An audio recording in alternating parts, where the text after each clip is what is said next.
Alright, in this video we are going to be installing a 50 amp 2-pole breaker. In the previous two videos in this series we show you running the wire for this through both finished and unfinished parts of the basement and installing the range outlet up in the kitchen for converting from a gas stove to an induction stove.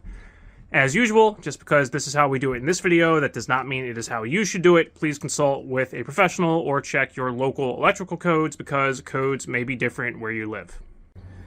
When tripping a wire, you always want to cut away from you, towards your buddy, not towards your belly, for safety reasons. But you don't want to cut your buddy either. But it's also important not to nick the wire, not to nick the insulation while you're cutting it, because then, well, you now have exposed copper where if it's live, you can get electrocuted. So you just want to be careful with, usually with the softer jacket, the Romex jacket. If you get it started, and it's good to start in the end that you could cut off in case you nick the wire. You can get it started and then grab it with a pair of pliers and pull it down. Some wires will have a string inside that you can wrap the string around a pair of pliers and pull, and it slices the jacket. But no matter what method you use, you just want to be careful not to damage the wire that you're going to be using to conduct electricity. After stripping the wire, you want to make sure you have the right size box connector for your wire and the right size knockout for your box connector. Alright, so in the first video we mentioned leaving room to decide whether the wire was going to come down the right side or left side of the panel box. There is a correct size knockout on the left here, so we are going to come down the left, and then there's plenty of room for the breaker over here in the lower right, so we're going to route it in and up there.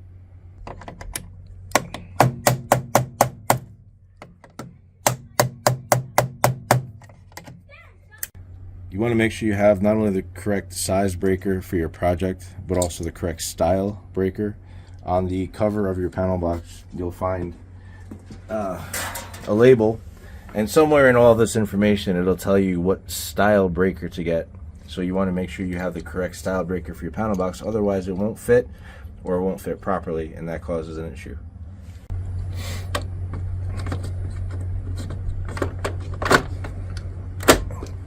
Great.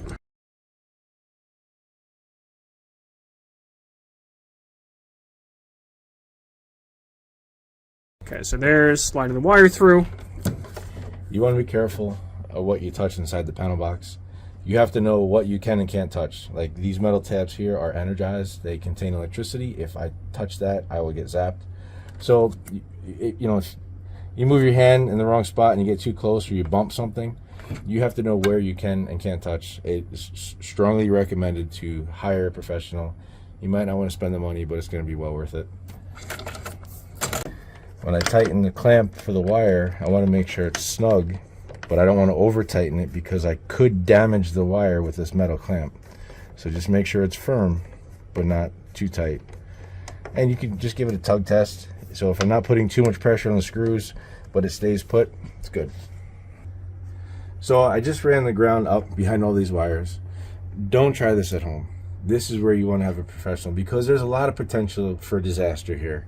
But what I did was I carefully worked the wire up in the back of all this conglomerate, up on the ground wire, up to the ground bar, which is up here in the corner. The next step is I'm going to take this white wire, which I'm using as a neutral, and carefully get it up and land it on the neutral bar. And then the last step is my 2 hots for my double pole breaker for the 240 volt circuit that's going to the new stove.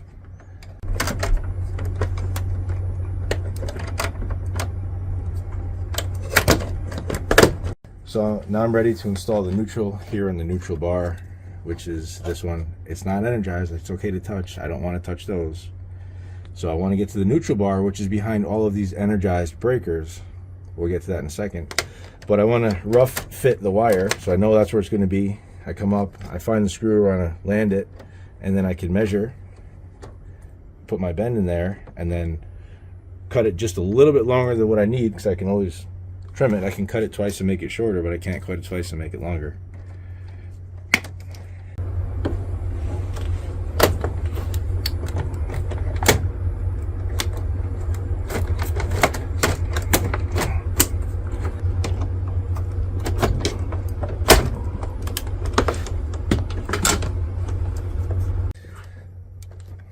So I want to install the wire into the lug bar enough where I see the wire coming out the other end.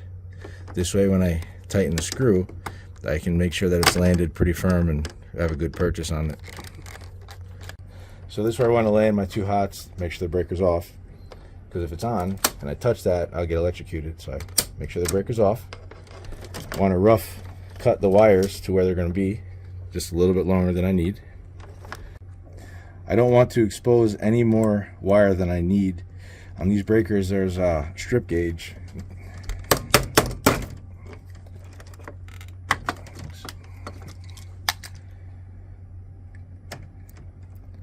Right here on the side, I don't know if you can see it, but it tells you how much insulation you want to take off, how much insulation I want to take off to expose for me to land inside the breaker without having like 3 inches of bare copper, which is dangerous. I want as little, the least amount of copper exposed as possible. However, I do not want the insulation to be inside the terminal, because then that causes another issue.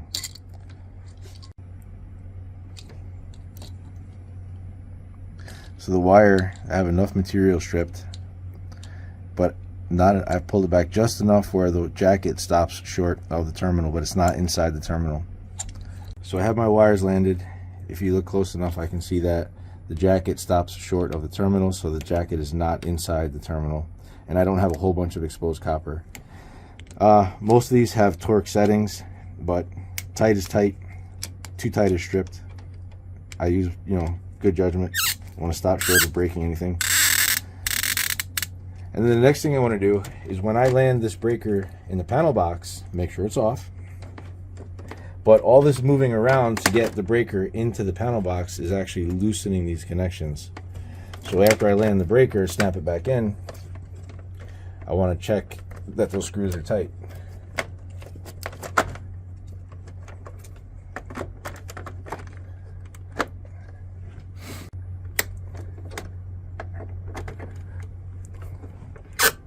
See, that one loosened up a bit. So now I need to knock out these little tabs to accommodate the new installation of the breaker. If by some chance you have an open spot where there's no breaker, I can do a couple things. I can either install a breaker if I have one and label it as a spare. The reason being is you don't want an open space, because right behind that space is an energized bus bar. If I don't have an extra breaker, I can go to the hardware store and get, there's little plastic inserts that sit inside here to fill up the space, and it's a cover where someone could not inadvertently put their hand into and touch an energized bus bar. Fortunately, this cover has little tabs on the top that hook on the box. It does help hold it in place, so you gotta be careful and make sure it stays put. One of the things I always do is make sure that some breakers are on or off, and I want to pay attention, because sometimes putting the cover on, I could inadvertently bump a breaker and now it's off. And I didn't know if it was off when I started or not, so that's why I always pay attention to make sure what's on and what's off. All right, we are all done with that installation. Remember, there are 2 more videos, one showing running the wire through the basement, one showing the installation of the outlet up in the kitchen, and we are actually going to go do a final video on checking the outlet with a multimeter. So check out the link in the description to see that when it is up.